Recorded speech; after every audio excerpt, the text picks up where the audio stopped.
Hey, it's time to go ahead and finally get into the LG V10 camera review. So we're going to go ahead and talk about a little bit about the front camera and mostly about the rear camera and the manual mode. Let's get into it. So without further ado, let's start with the front-facing dual 5 megapixel cameras. According to LG, one lens is standard angle and one lens is wide angle. I would prefer to say that one is for portrait shots and another is for wide shots. Others will prefer to say that you don't really need the portrait shot one at all. One thing to note about the front-facing camera is some people, including myself, believe that these two lenses here were working sort of like stitching the photo together when it comes to the wide angle, which would make sense. But apparently that's not exactly what LG intended. Apparently they are very, very serious about this being two lenses, and one is for the wide angle and one is for a standard angle. So right now we're in a standard angle. We're in a wide angle. So if I cover it, there you go. And that way you know that that is the lens that's working. If I cover the other one, you see that that's not the one that's on right now. So let's go switch over to standard mode.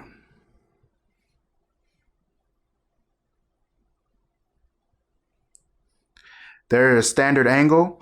And now if I cover that top standard lens, there we go, we're completely covered. And then come down to the bottom, nothing, because that lens is not actually working at all. You can capture video from the front-facing cameras at 1080p at 30 frames per second.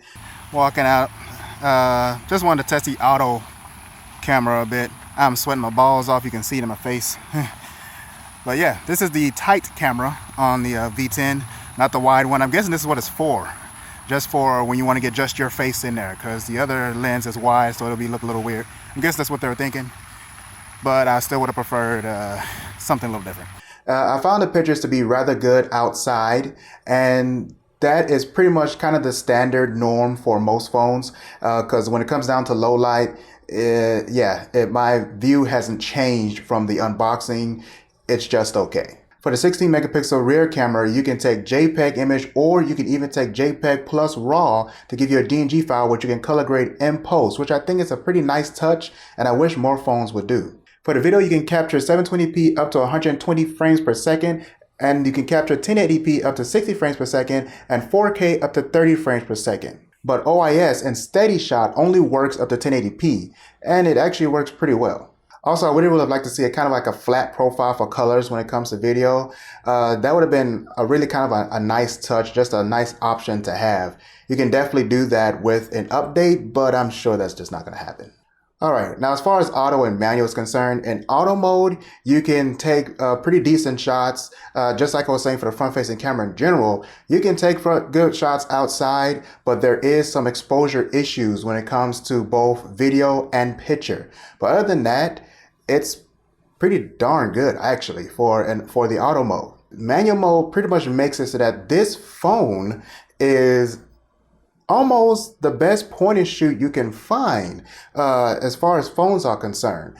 But there is some caveats. All the necessary controls are there: color temperature, ISO, exposure, manual focus, and of course shutter speed, and they all work according to how they should. For video, there's a few things you should be aware of when working with this camera in manual mode. The manual focus will slip every now and again and sometimes act like it's an autofocus. It's kind of strange. I'm not exactly sure why it does that. Another thing to note is the video that comes from the LG V10 is not a constant 30 frames a second.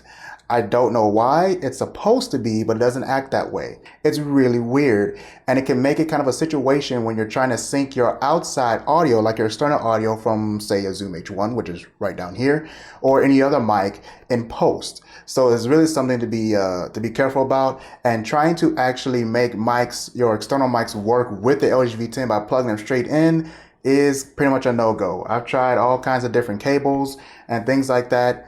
It doesn't really work out so well. If you buy an actual mic that is supposed to work with a smartphone, that will pretty much be your best bet, such as what comes from Rode or some other manufacturer like that. You can find them on Amazon if you need. Once again, a software update should be able to fix this issue, but not exactly sure if that's going to happen. What a software update can't fix is the heat the issue that comes from the LG V10 when you're recording. If you're recording in 4K or doing 4K sessions, like you've seen me do 4K video from this phone in previous YouTube videos, there is going to be some serious heat coming off this phone to the point where you can't even handle it. Not at all. So if you're thinking you're going to record 4K and then immediately pick up the phone and take a phone call, no. But what is nice is that the phone does cool down relatively quick after doing your recording session. So you should be able to use the phone normally in just a minute or two, or maybe a little longer than that after you're finished recording. The last thing to note as far as the video recording goes for the phone is the time limits. For 1080p, it seems you can record up until the SD card is full or whatever, because it doesn't give me a time limit whatsoever when I'm recording on 1080p. But if you're recording on 4K, you have 5 minutes, that's it. So that's just something to note if you're trying to use this phone in that manner. But the last thing I will say is that the LG V10 can be used like your primary YouTube camera if you want to. It just takes a little finagling and working around just like it would for any camera, learning the ins and outs of what you can and can't do, and you can get really great video and pictures out of this phone, no problem. All right, that's all I got for you. I hope you guys enjoyed this review of the LG V10 camera, and I'm going to speed ahead quickly to the LG V10 review itself for the actual phone. So you guys stay tuned for that. Don't forget to check me out on my social media networks and see what I'm doing in between videos. And make sure you subscribe or follow if you're on Daily Motion. And don't forget to check me out on Eshcole.com for more anime and tech content. With all that being said, you guys have a good one. I see you. Bye.